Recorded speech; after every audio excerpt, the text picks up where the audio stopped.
कि यहाँ कोई भी आया, चाहे कांग्रेस आई चाहे बीजेपी आई, किसी ने भी पहाड़ के बारे में तो नहीं सोचा।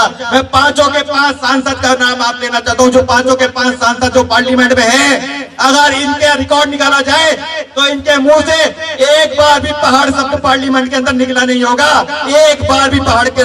तो सबसे बड़े पहाड़ विरोधी वो 5 के 5 सांसद हैं, जो न कानून की बात कर सकते हैं संसद से। मैं एक आंकड़े आपको दे सकता हूँ, कैसे गोंडार के निवासियों को जो पीढ़ियों से मधमेश्वर की सेवा कर रहे हैं, उजाड़ने के लिए षड्यंत्र हो रहा है।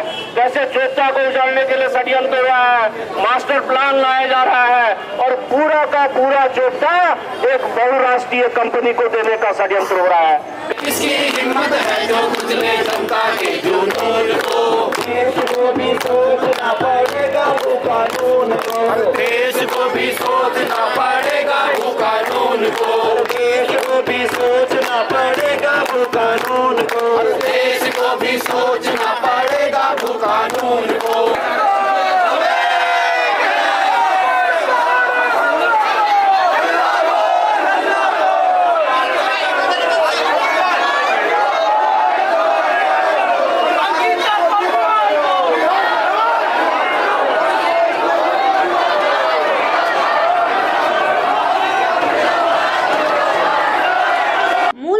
भू कानून समन्वय समिति व छात्र संघ के आह्वान पर 10 मार्च रविवार को श्रीनगर गढ़वाल में स्वाभिमान बचाओ महारैली का आयोजन सफल रहा।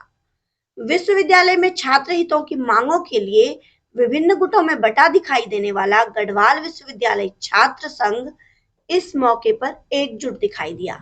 महारैली में कांग्रेस, उक्रांद समेत विभिन्न वामपंथी पार्टियों के अलावा कई सामाजिक संगठनों से जुड़े लोग दिखाई दिए। कांग्रेस तथा उत्तराखंड क्रांति दल के कुछ एक शीर्ष नेताओं की उपस्थिति के बावजूद इन पार्टियों की धरातल पर कोई तैयारी इस महारैली में नहीं दिखाई दी। अलबत्ता महारैली के फ्लॉप होने के भय से कांग्रेस व उक्रांद के लोग रामलीला मैदान के बजाय सड़क से ही महारैली में शामिल होते दिखे। उत्तराखंड राज्य आंदोलनों की धरती है। यहाँ हमेशा से आंदोलन हुए हैं, चाहे वो कूली बेकार प्रथा के खिलाफ आंदोलन हुआ हो, चिपको आंदोलन हुआ हो, गढ़वाल विश्वविद्यालय के लिए आंदोलन हुआ हो, या सबसे बड़ा आंदोलन उत्तराखंड आंदोलन हुआ हो अपने राज्य के लिए। ये राज्य आंदोलनों की धरती है और हमें ये समझना होगा कि अगर हमें अपने जल जंगल जमीन पर अपना अधिकार चाहिए, मजबूत भू कानून चाहिए, मूल निवास चाहिए, तो हमें एक बार फिर से सड़कों में आना पड़ेगा, आंदोलन करना पड़ेगा।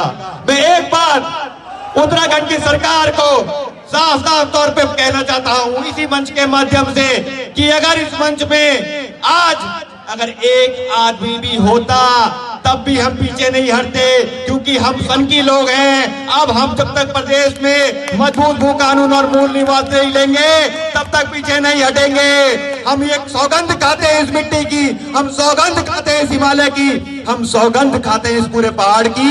इस प्रदेश में अपने हकों के लिए हम पूरा अपने अस्तित्व में अधिकार के लिए पूरी तरह से झुक पड़े हैं। 20 लाख 25 लाख में भर्तियों की बोलियां लगती हैं। यूकेपीएससी, यूके के हाल ये हैं कि अंदर कोई चले जाए तो जैसे सब्जी मंडी होती है वैसी एक मंडी में दुकानदार बैठ जाता है, वो बोलियां लगा देता है कि 20 लाख रुपए में दरोगा भर्ती ले लो, 25 लाख रुपए में ठेका ले लो इन भर्तियों का। और हकम सिंह जैसे लोग वो सब्जियों के विक्रेता बने हैं, उन भर्तियों के विक्रेता बने हैं। तो हम ये कब देखना चाहिए कि हमारा राज्य किस ओर चला जा रहा है। एक जो घटना होती है, जिस घटना ने हमें क्षुब्ध कर दिया, वो घटना थी हमारी पहाड़ की बेटी, हमारी देश की बेटी, हमारी बहन अंकिता भंडारी के साथ। ये इस राज्य में कैसे हो रहा है? अगर मूल निवास इस राज्य में लागू होता, अगर पहाड़ में ही युवाओं को रोजगार मिल रहा होता, उसी जिले में उसी ब्लॉक में अगर लोगों को रोजगार मिल रहा तो उस बहन बेटी को, हमारी बेटी को इतने जमकेश्वर के दूर से रिजॉर्ट में काम करने की जरूरत नहीं थी। अंकिता भंडारी की मां को देखकर जो है वहां पर बेहोश हो गई थी। ये सरकार अपराधियों के पक्ष में तो हो जाती है, अपराधी पुल की दायरे जब कोर्ट आता है तो उनके साथ पुलिस पूरे चाक चौबंद के साथ आती है, गाड़ी की व्यवस्था होती है। अंकिता भंडारी के माता पिता के लिए क्या सुविधा इन्होंने की है? उनका एक पक्का मकान तक नहीं है।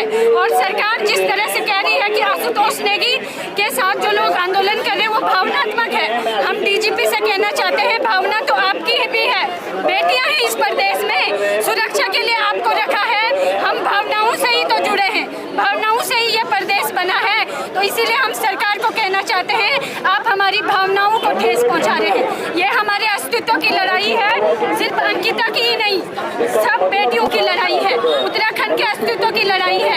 अगर ये तानाशाही रवैया इनका रहा तो जनता आज इकट्ठा हुई है ना, इनको धूल चटाने के लिए यहाँ पर खड़ी होगी और वो दिन दूर नहीं जब बीजेपी सत्ता से नीचे उतरेगी और माफी मांगेगी जनता से अपने इस कुकृत्य के लिए। कानून की रैली है आज, मूल निवास की रैली है, युवाओं में बहुत बढ़िया संदेश दिया है। मैं यही बोलना चाहती हूँ कि जंगल हमारा, जमीन हमारी, जल हमारा और जमींदार कोई और। जिस प्रकार से हमें अपनी संस्कृति, अपनी विरासत को बचाना है तो हमें लड़ाई नहीं, एक जंग लड़ने की जरूरत है। हंसी उड़ा रहे थे कि श्रीनगर में इनकी रैली फ्लॉप होगी, कुछ लोग कह रहे थे, वो कह रहे थे यहाँ के एक एक व्यक्ति को फोन करके कहा गया कि आपको रैली में नहीं जाना है। कोई कह रहा है ये कांग्रेस की रैली है, कोई कह रहा है ये उस दल की रैली है, कोई कह रहा है कि कांग्रेस द्वारा फंडित है। तमाम तरह के आरोप लगाकर लोगों को बरगलाया जा रहा है, उन्हें भ्रम में रखा जा रहा है। मैं आप सबसे कहना चाहता हूं, ये न कांग्रेस की रैली है, न ये भाजपा की रैली है, न ही किसी दल की रैली है, ये आम जनता की रैली है, उत्तराखंड की जनता की रैली है। 371 अनुच्छेद के तहत उत्तराखंड की जमीन को किसी भी बाहरी व्यक्ति को न बेचने देने का अधिकार मांगा था, लेकिन जिन लोगों ने राज्य बनाया उन्होंने हमारे बहुत सारे अधिकार काटे, तो हमको ये अधिकार क्यों देते? नहीं दिया।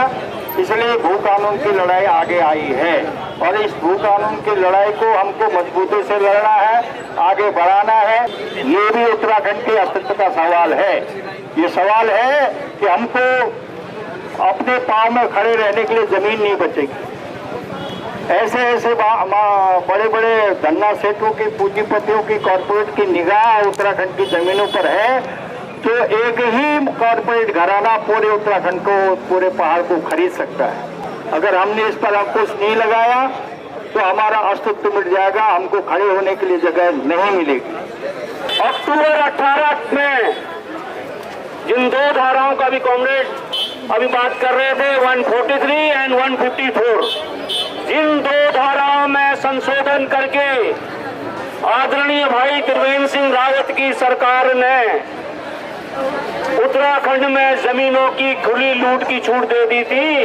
वो पहला दिन नहीं था जब उत्तराखंड के लोगों के साथ अन्याय हुआ, इनकी जमीनों को बेचने का षड्यंत्र हुआ। मेरे पास बच्चे आते कहते साहब ये भू कानून है क्या? मेरा ये कहना है भू कानून सिर्फ जमीनी बंदोबस्त नहीं है, जमींदारी उन्मूलन एक्ट में परिवर्तन नहीं है। 2 दिन पहले मैं मक्कू में था, आप लोग सब चोपता जाते होंगे, बर्फ देखते होंगे।